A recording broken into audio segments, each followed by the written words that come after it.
You're watching The Run on BEN, the Business and Employment News Network. We're talking about the old fogies in the Republican Party who have the experience and the bipartisan street cred to take on Hillary. First up, Lindsey Graham. He cut his teeth in the South Carolina legislature, then served in the House from 1995 through 2003. As a senator, he's been a reliable conservative voting against Obamacare and gay marriage. But he has been a leader on bipartisan approaches to global warming, immigration, and tax reform. And although he didn't feel good about it, he did vote to confirm President Obama's nominees for the Supreme Court. His reason? He conceded that, quote, this election has consequences. Whatever your differences on domestic policy, isn't Lindsey Graham a statesman who takes governance seriously? Melody? It's very hard for me to take Lindsey Graham seriously at all because the meme on the left for him is the fainting couch. Aunt Pity Pat from the Gone with the Wind, that his hysteria over foreign policy, over the terrorists coming to get us in our beds, and he's one of the three with John McCain and Kelly Ayotte, right? That they go overseas a lot and that they're constantly complaining about our lack of preparedness and the military falling apart. So it's just nothing to take seriously there. He was actually a much more bipartisan senator for a long time. So even in the issues of climate change, he's now totally backed off of that. So that's where you get to where somebody who was a team player before, who now has to run to the right to get credibility with the people that are going to determine the primary. So no, I don't think he has a lot of credibility. This is another problem with having a longer resume. We can say you've flip-flopped, you've changed on this issue, you've moved yourself to the right. With these newer, younger people, they've set themselves out, they've branded themselves with one brand, they understand branding themselves, they live in a very modern decade, and I don't think the older voters can have a problem voting for them. So here we have Lindsey Graham. You could see a lot of attack flip-flop ads. You used to be, oh look, you reached across the aisle. That's not smiled upon anymore. Well, some of the things he's flip-flopped on, you mentioned climate change. I mean, what his big flip-flop on climate change was to withdraw support for his own bill, right. But as a protest against the leadership in the Democratic Party moving immigration higher up, which he felt was not achievable at a time that he thought the climate change would be achievable. Is that flip-flopping, or is that just expressing a fair I think it's certainly statement? Backing down, whether we want to call it technically flip-flopping. But where is his voice on climate change now? He was one of the leading voices with the fact that we needed to do something about it, and he is utterly silent. And to say, "Oh, I'm going to be silent now because I don't like what the primaries Senate, are coming up. Of course, he's going to be silent on that right. issue, So right? that's what I'm saying. Is that where is the conviction? You can Does see have that convictions? he has an opinion on it, and the opinion is a good one on climate change, and he's moving in that direction. He's working bipartisanly. That's important. We not want anymore. that. He's not. That's He's incredibly not important. Well, that's because he's about to go into primaries. I mean, be realistic. All this fits together. One of the worst aspects of American politics is bipartisanship, and most of the awful, evil things in this world happen at the political center, not at the far left or the far right. And one of the things that usually happens at the center is war. The neoliberal types like Bill Clinton like war, and the neoconservative types like Lindsey Graham like war. And it shouldn't be surprising that they're unprincipled They don't and like war. They like peace through he's a strength. big warmonger. It's a Reagan peace He's a through strength warmonger. approach. That's He's his a approach. warmonger.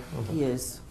The military-industrial establishment is beloved by moderates of both parties. That's the disturbing truth. Russia, China, and terrorists right now are making gains, okay? You need someone like Lindsey Graham to stand up against those guys. On domestic policy, though, I mean, he took the pledge from Grover Norquist not to raise taxes under any circumstances. No, I really promise. But then he actually worked in 2012 to close corporate loopholes during one of the many, near shutdown events. I mean, isn't that the kind of flip-flop you'd like to see?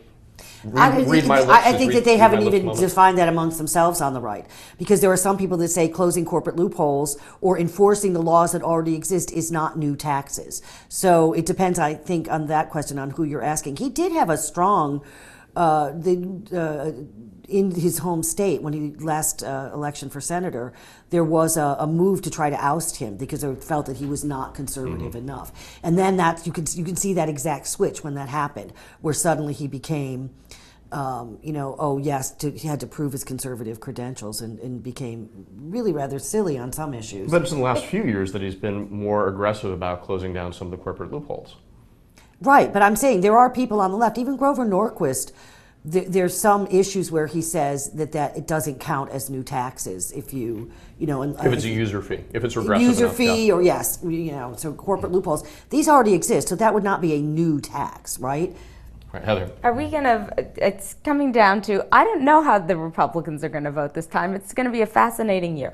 Are they going to vote sort of on these electability ideas? You know, is he electable? You know, arguably these things that are more centrist make him more electable, or are they going to vote on these idealistic, more conservative values, and then he's not going to be the choice. Also, just to you know, it's not fair, but there will be personal attacks because one of what they went after him for, you know, trying to say he's not conservative enough is there is a lot of people out there who sort of, you know, the whispering campaign that he's gay. He's a single man. He's never been married. He never has any kind of partner. So I think because he's never run before, he hasn't really been in the national spotlight. He's had free reign to go around screaming his theories with John McCain, and no one's called him on it, right? But if he's really going to get into the race, he's really going to be held accountable now for all of his long history, but also some of these personal issues that are ugly, but they will come out. And if he does end up running against Hillary, that would mean that both candidates had rumors of being gay or bi, which would be, I suppose, an exciting step forward culturally. What about some of the centrist positions that maybe they're not centrist per se, but on guns, for example, he has said, I'm pro-gun, I'm a Second Amendment guy, but the NRA has actually walked back their endorsements of him because he has said post Sandy Hook, some of this stuff is crazy, some of the stuff we need to, you know, he points, for example, to the woman who tried to assassinate George W. Bush, and she pled not guilty by reason of insanity, and then she was able, nonetheless, to pass a subsequent background check and acquire a firearm. And he says, this is madness. Not everybody on the right will even go that far. Isn't this exactly the kind of principled compromiser that America's looking for? Yes, he's an independent thinker. Right, and we need an independent thinker who's not purely thinking in doctrinaire leftist or doctrinaire rightist ways. Right. He also needs someone with a backbone. I mean, you know, if he said that and he means it, and of course it makes it moderates common can sense, have backbone, but he's not. He's run away from all of it. I think Jonathan's question is the first time I've heard the words principled and compromiser abutted like that. The great tragedy of American politics for the last several decades is that people think statesmanship and maturity means being a moderate, centrist, bipartisan type who has long experience in government and likes war and foreign policy and mercantilist policies. Doesn't like war. All of that's horrible. So do Melody and Todd agree that you don't like Lindsey Graham because he's not quite consistently conservative enough for you to hate him? I think, yes, probably. That's a good way to say it. Okay, when we come back, Lindsey Graham, a hawk's hawk on foreign policy. Stick with The Run.